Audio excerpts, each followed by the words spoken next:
आप सभी साथियों को क्रांतिकारी जय भीम। आत्मा के संदर्भ में बहुत सारे बाबा, बहुत सारे पाखंडी, बहुत सारे पाखंडवाद, खासकर ब्राह्मणवाद, मनुवाद जो है, जो विशेषकर जो हिंदू धर्म को मानने वाले हैं, उन्होंने आत्मा के बारे में इतनी बेतुकी बातें लिखी है और इतनी उसकी बेतुकी चर्चा की है, जिस प्रकार से इस देश को जो है धर्म के नाम पर लूटा गया है, घसोटा गया है, बेवकूफ़ बनाया गया है, उसी प्रकार से आत्मा के नाम पर भी जो है इस देश के सभी युवाओं को, इस देश के सभी मूल्यवासी को जो आत्मा के नाम पे ठगा जाता है, लूटा जाता है, घसीटा जाता है। मैं आप सभी से कहना चाहता हूं कि यदि आत्मा शरीर का अंग है, तो फिर जिस प्रकार से हमारे शरीर के अंदर जो है लीवर होता है, किडनी होता है, जो सारी आहार नाल है, गुर्दा होता है, उस प्रकार से साथियों आत्मा भी का तो कोई स्थान होगा ना। तो आत्मा का कोई स्थान नहीं है, आत्मा है ही नहीं तो उसका स्थान क्या होगा।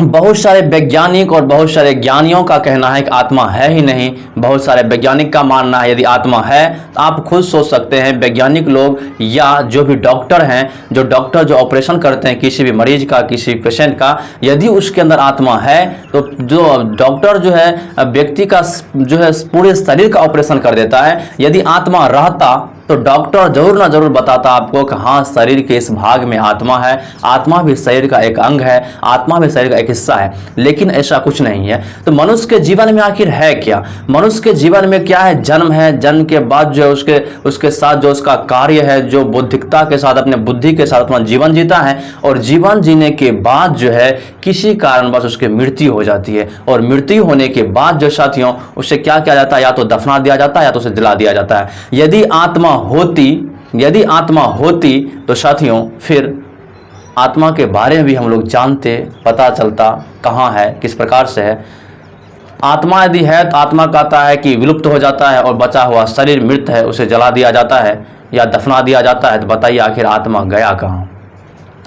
तो जिस प्रकार से साथियों ब्राह्मण ने इस देश के बहुजन और मूल्यवासी को गुलाम बनाने के लिए धर्म का सहारा लिया, भगवान का सहारा लिया, उसी प्रकार से इस देश के मूल्यवासी को बेवकूफ़ बनाने के लिए भी आत्मा का सहारा लिया। और जब किसी की मृत्यु होती है तो उसका आत्मा मिलन किया जाता है, तो बोलता है कि आप ये प्रकार का यज्ञ कीजिए, ये कीजिए, आप पितृ मिलन कीजिए, तब कि आपके पिता का जो है आत्मा जो है स्वर्ग में जाएगा।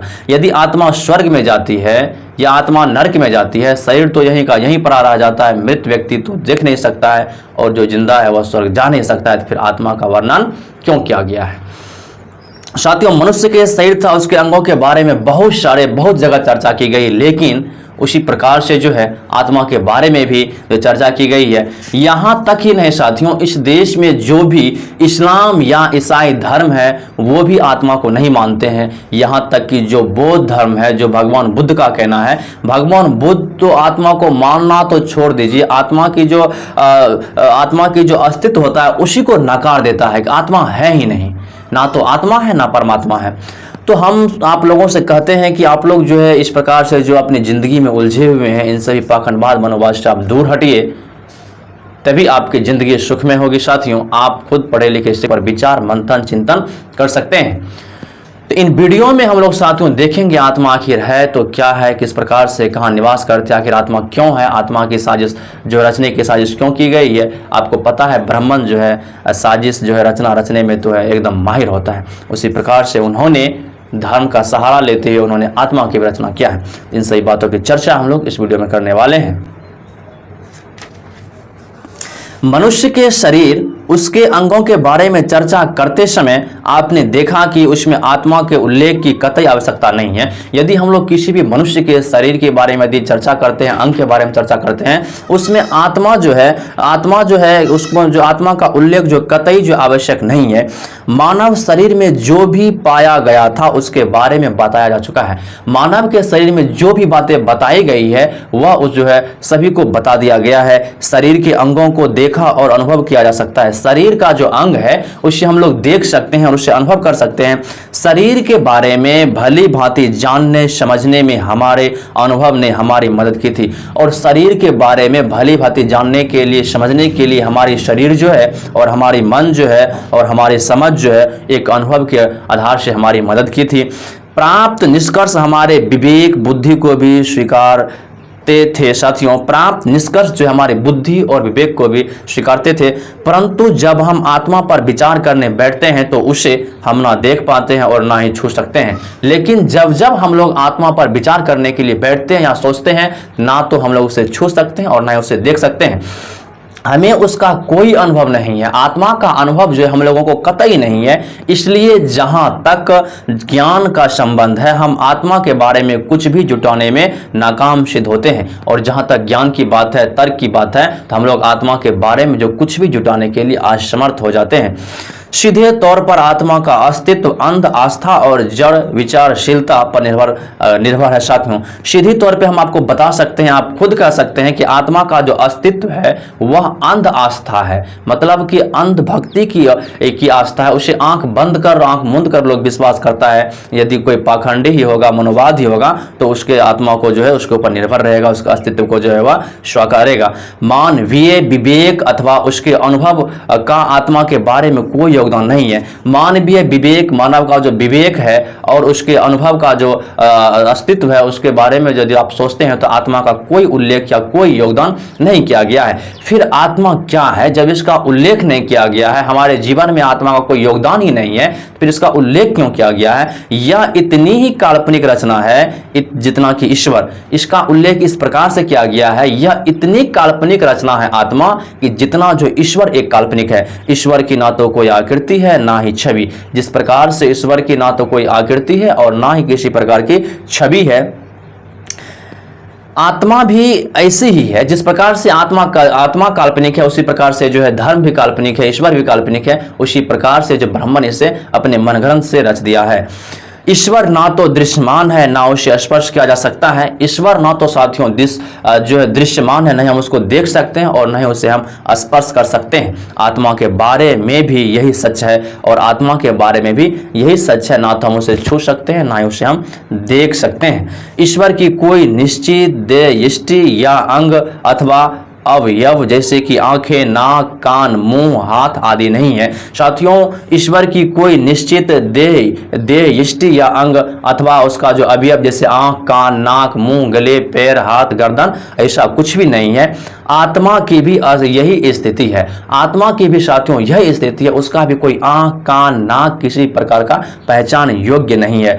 व्यक्ति ना तो ईश्वर तक पहुंच सकता है, ना ही उसे जान सकता है। व्यक्ति जो साथियों ना तो ईश्वर तक पहुंच सकता है, ना ही ईश्वर को जान सकता है। आप ना तो उसकी शक्तियों का आकलन कर सकते हैं, ना उसके कार्य की अवलोकन कर सकते हैं। आप कोई भी व्यक्ति ईश्वरीय सत्ता को तर्कशील और भरोसेमंद तरीके से प्रमाणित नहीं कर सकता है। ईश्वर की भांति आत्मा का अस्तित्व भी अप्रमाणित है। साथियों, जिस प्रकार से ईश्वर अप्रमाणित है, उसी प्रकार से आत्मा की शक्ति भी क्या है? अप्रमाणित है। फिर हमें आत्मा की आवश्यकता क्यों पड़ती है? तो फिर हमें जब आत्मा जो है अप्रमाणित है, तो फिर हमें आत्मा की आवश्यकता क्यों पड़ती है? उसकी रचना किस लिए हुई है? तो फिर उसकी रचना किस लिए की हुई है? फिर हमें क्यों हुई है? किसने इन्हें रचा है? इसका लाभ कौन उठा रहा है? आप किसी भी स्रोत से इन प्रश्नों का उत्तर नहीं जान सकते हैं।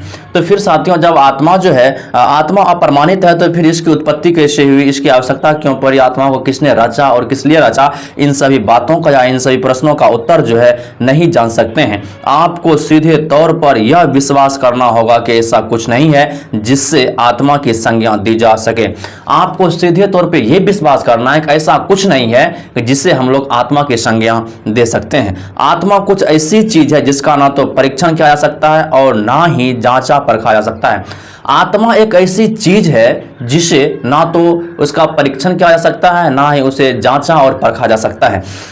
लेकिन आत्मा के अस्तित्व को स्वीकारा गया है। लेकिन फिर भी जो है आत्मा के अस्तित्व को स्वीकारा गया है, ठीक ऐसे ही जैसे अधिकांश लोग ईश्वर और धर्म के अस्तित्व को विशेष परिस्थितियों के कारण स्वीकार लेते हैं। आत्मा को इस प्रकार से स्वीकारा गया है जिस प्रकार से लोग जो है ईश्वर के अस्तित्व को स्वीकार लिया है, उसी प्रकार जो है अंधविश्वास और पाखंडवाद की वजह से लोग जो है आत्मा के अस्तित्व को स्वीकार लेते हैं। बाकी लोग जिनका ना तो ईश्वर में विश्वास है, ना ही धर्म में, जो विवेकवान है और जिन्हें तर्क करने का प्रशिक्षण मिला है, उन्हें ना तो आत्मा से कोई मतलब है, ना ही उसे मानने की जरूरत से है। जो लोग बुद्धिजीवी हैं, जो लोग बुद्धिमान हैं, जो लोग तर्कशील है, उसको आत्मा से कोई मतलब नहीं है। जो लोग नास्तिक है या जो लोग आत्मा को नहीं मानते हैं, जो ईश्वर को नहीं मानते हैं, उनको आत्मा और ईश्वर से कोई लेना देना ही नहीं है, उसको कोई ज़रूरत नहीं है। आत्मा के दर्शन के बारे विचार करना आवश्यक है। आत्मा के दर्शन के बारे में जो है विचार करना, चिंतन करना, मंथन करना बहुत आवश्यक है। शरीर, मुंह, नाक, कान तथा आँखों को पंच इंद्रियां कहा जाता है। साथियों, जो शरीर है, शरीर के अंदर जो मुंह, नाक, कान, आंख, जो इसको इससे जो है पांचों इंद्रियां कहा जाता है। सोचना, बोलना तथा अन्य क्रियाएं मुकारनम कही जाती है। सोचना, बोलना और अन्य क्रियाएं जो है उसे मुकारनम कही जाती है। यदि कोई वस्तु मानवीय संचेतना कि इन कसौटियों पर खरी नहीं उतरती, उसके अस्तित्व, उसके वास्तविक अस्तित्व को नहीं स्वीकारा जा सकता है। जब तक साथियों जो है वस्तु जो मानवीय संचेतना की इन कसौटियों पर खरी नहीं उतरती है, तो उसके अस्तित्व और वास्तविक अस्तित्व को नहीं स्वीकारा जा सकता है। कुछ ऐसे लोग भी हैं जो कहते हैं कि ईश्वर किसी भी प्रकार की जांच अथवा साक्ष्य से पड़े हैं। बहुत लोग ऐसे हैं जो कहते हैं कि ईश्वर जो है कई प्रकार के जांच और साक्ष्य से पड़े हैं, लेकिन यह कहना कि सत्य तक पहुंचने के लिए कुछ भी और सभी कुछ जो है परीक्षण से पड़े हैं। सत्य शब्द को शब्दकोश से मिटाने की कोशिश करने जैसा है। बहुत लोग ये भी बोलते हैं कि यह कहना कि सत्य तक पहुंचने के लिए जो है आत्मा का सहारा लेना ही पड़ता है, क्योंकि जो सत्य है उसे वो मिटाना चाहता है। आत्मा शब्द तमिल भाषा का शब्द नहीं है। इससे स्पष्ट है कि द्रविड़ प्रजाति के तमिलवासी पुख्ता तौर पर आत्मा के दर्शन से अनभिज्ञ थे। यह जो है आत्मा जो कोई तमिल शब्द नहीं है, इससे यह स्पष्ट होता है कि द्रविड़ प्रजाति के जो तमिलवासी जो पुख्ता तौर से जो आत्मा से क्या थे, अनभिज्ञ थे। जो यहाँ के मूल्यवासी हैं वो भी आत्मा से अनभिज्ञ थे। उसे तो एक साजिश के तहत उसके दिलो दिमागों में बैठाया गया है। आप आत्मा का वर्णन केवल उत्तर की भारतीय भाषा संस्कृत में पा सकते हैं। आप जो है आत्मा का उल्लेख सिर्फ जो है उत्तर भारत के संस्कृत भाषाओं में पा सकते हैं। अंग्रेजी शब्द सोल का अर्थ सत्य तथा उसकी व्याख्याएं ब्राह्मणों द्वारा की गई आत्मा की परिभाषा और व्याख्या से मेल नहीं खाती है। अंग्रेजी शब्दों में जिसकी व्याख्या की गई है, उसके बाद जो ब्राह्मण ग्रंथों में जिसकी व्याख्या की गई है, उन दोनों शब्दों में जो मेल नहीं खाती है। आप मानव शरीर में ऐसा कोई स्थान नहीं खोज सकते जो आत्मा के लिए निश्चित या निर्धारित हो सके। आप जो है मानव शरीर में कोई स्थान ऐसा नहीं खोज सकते हैं जहां की आत्मा के लिए निश्चित या निर्धारित हो सके। आत्मा ऐसा कोई कार्य नहीं करती जिसका जो है मनुष्य अथवा उसके शरीर से संबंध हो। आत्मा कोई ऐसा कार्य नहीं करता है जिसका जो है मनुष्य अथवा उसके शरीर से कोई संबंध हो। मनुष्य के सभी अंग अपना काम करते हैं, जबकि आत्मा का शरीर में कोई कार्य नहीं है। मनुष्य के शरीर के अंदर जितने भी अंग है, सभी अंग जो है अपना अपना अलग अलग कार्य करता है, लेकिन आत्मा यदि होता तो वो भी अपना अलग अलग कार्य करता, लेकिन ऐसा कुछ अस्तित्व में नहीं है। शरीर से उसका कुछ संबंध नहीं है। जबकि आत्मा का शरीर से कोई कार्य नहीं। हमारी इंद्रियों में अपने परिवेशों को पहचानने का समर्थ देती है। हमारी इंद्रियां जो, हमारी आंख जो है किसी भी वस्तु को, किसी भी पदार्थ को पहचानने का कार्य करती है, हमको पहचानने में मदद करती है। वह सब कुछ प्राकृतिक लगता है, परंतु आत्मा के बारे में वह क्या है, वह सब कुछ जो प्राकृतिक लगता है। हमें प्रकृति के द्वारा हमें आँख कान नाक दिया गया, जिसका उपयोग हम लोग जीवन में कर लेते हैं, लेकिन आत्मा क्या है, वह जो है कहाँ रहती है, उसका कार्य क्या है। आत्मा मानव शरीर के लिए अप्राकृतिक, अनिश्चित और असंबद्ध वस्तुएं हैं। आत्मा यदि है तो वह कहाँ रहती है, उसका कार्य क्या है, किस प्रकार से कार्य करती है। साथियों, आत्मा मानव शरीर के लिए अप्राकृतिक, अनैच्छिक और असंबद्ध वस्तु है। कोई मशीन कैसे काम करती है, क्योंकि उसके सभी पुर्जे एक साथ भली भांति समायोजित किए जाते हैं। कोई भी मशीन जो है तभी कार्य करेगा जब उस मशीन के अंदर जो सभी पार्ट पुर्जे एक साथ जो है समायोजित किए जाएंगे। घड़ी पर नज़र डालिए, आप जो है घड़ी पर नज़र डालिए, वह समय बताती है। अलार्म बजकर वह मनुष्य को जगा देती है। इसके लिए घड़ी के भीतर तरह तरह के पुर्जे लगे होते हैं। आप घड़ी को ही देख लीजिए, यदि घड़ी जो है जो चलती है वह अलार्म भी, उसमें अलार्म भी बजती है और बोलती है, तो उसमें जो है अलार्म के लिए अलग से पाठ पुर्जा लगाई गई है, इसलिए ऐसा होता है। नहीं तो साथियों घड़ी में यदि पाठ पुर्जा नहीं होती तो वह उसका अलार्म नहीं बजता। उन्हीं के अनुसार वह अनेक प्रकार के कार्य करती है। इसी प्रकार से जो उसके अंदर जो मशीन लगा हुआ रहता है वह अनेक प्रकार से कार्य करती है। यदि हम उसकी आगे जांच करने लगे तो हमें यह तथ्य स्वीकारना पड़ेगा कि वह घड़ी है। यदि हम लोग उसके आगे इन सभी तथ्यों को जांचेंगे परखेंगे तो हमको यही कहने के लिए मिलेगा कि वह क्या है, एक प्रकार का घड़ी है जिसमें अनेक पुर्जे अत्यपूर्वक और विशेष कर्म में जोड़े गए हैं, जिसमें जो है अलग अलग प्रकार के पुर्जे विशेष प्रकार से विशेष कार्य के लिए जोड़े गए हैं ताकि वह विशेष रूप से निर्धारित कार्य को कर सके। उसमें पाठ पुर्जे इसलिए जोड़े गए क्योंकि वह जो है विशेष कार्य को निर्धारित समय पर जो है कर सके। इसके अलावा भला और क्या कहा जा सकता है, इसके अलावा जो है भला क्या कहा जा सकता है। इस बात पर कौन विश्वास करेगा कि घड़ी के भी एक चमत्कारी भूत या वस्तु निवास करती है, वही घड़ी को उसके अलग अलग कार्य करने के योग्य बनाती है। अब कोई भी जो किसी को क्या समझाए, इस बात पर कौन विश्वास दिलाए कि घड़ी के भीतर एक चमत्कारी भूत या वस्तु निवास करती है, वही घड़ी को जो है उसके अलग अलग कार्य करने के योग्य जो है बनाती है। क्या इस पर कोई आंख मूंदकर विश्वास कर लेगा? कोई व्यक्ति क्या उसके ऊपर आंख मूंदकर विश्वास कर लेगा कि घड़ी के अंदर जो एक भूत होता है या जो भी हो वस्तु होता है जो कि उसके अंदर जो एक नैतिक कार्य करता है, ऐसा कोई विश्वास नहीं करेगा। लेकिन वह यह विश्वास करेगा उसके अंदर जो पाठ पुर्जा है वह कार्य करती है। एक बार आज से करीब 50 वर्ष पहले एक ग्रामीण हमारी दुकान पर आया। कहा जा रहा है कि एक बार जो है आज से करीब 50 साल पहले एक ग्रामीण जो है दुकान पर आया था। उसने दीवार पर टंगी बड़े आकार की घड़ी की ओर देखा, तो दीवार पे लटकी हुई जो घड़ी थी उसको जो है देखा। उसने देखा कि घड़ी का पेंडुलम आगे पीछे हो रहा है। घड़ी का पेंडुलम क्या हो रहा है? घड़ी का पेंडुलम जो आगे पीछे हो रहा है। उसने घंटी की आवाज को सुना, वह आश्चर्य में पड़ गया। उसने पूछा वह आदमी कहाँ है जो घड़ी के पेंडुलम को हिला रहा है। जब घड़ी की पेंडुलम हिल रही थी, वह टन टन की आवाज जब देने लगी तो साथियों वह व्यक्ति पूछा, बताइए वह व्यक्ति कहाँ है जो घड़ी में टिक टिक या टन टन की आवाज जो है हिलाकर दे रहा है।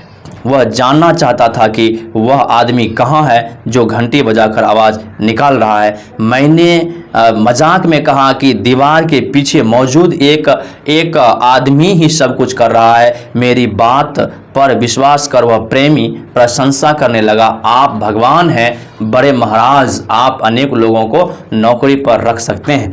तो वो व्यक्ति जो दुकान पर आए थे सामान लेने के लिए, बोला कि आप भगवान हैं। उसको सिर्फ इतना बताया गया कि जो व्यक्ति बोल रहा है वह दीवार के पीछे है, तो वह उन्होंने कहा आप जो है भगवान हैं, आप जो है भगवान हैं। वह जो है मेरी प्रशंसा करने लगी कि आप क्या हैं? भगवान हैं, आप बड़े महाराज हैं, आप तो अनेक लोगों को नौकरी दे सकते हैं या नौकरी में रख सकते हैं।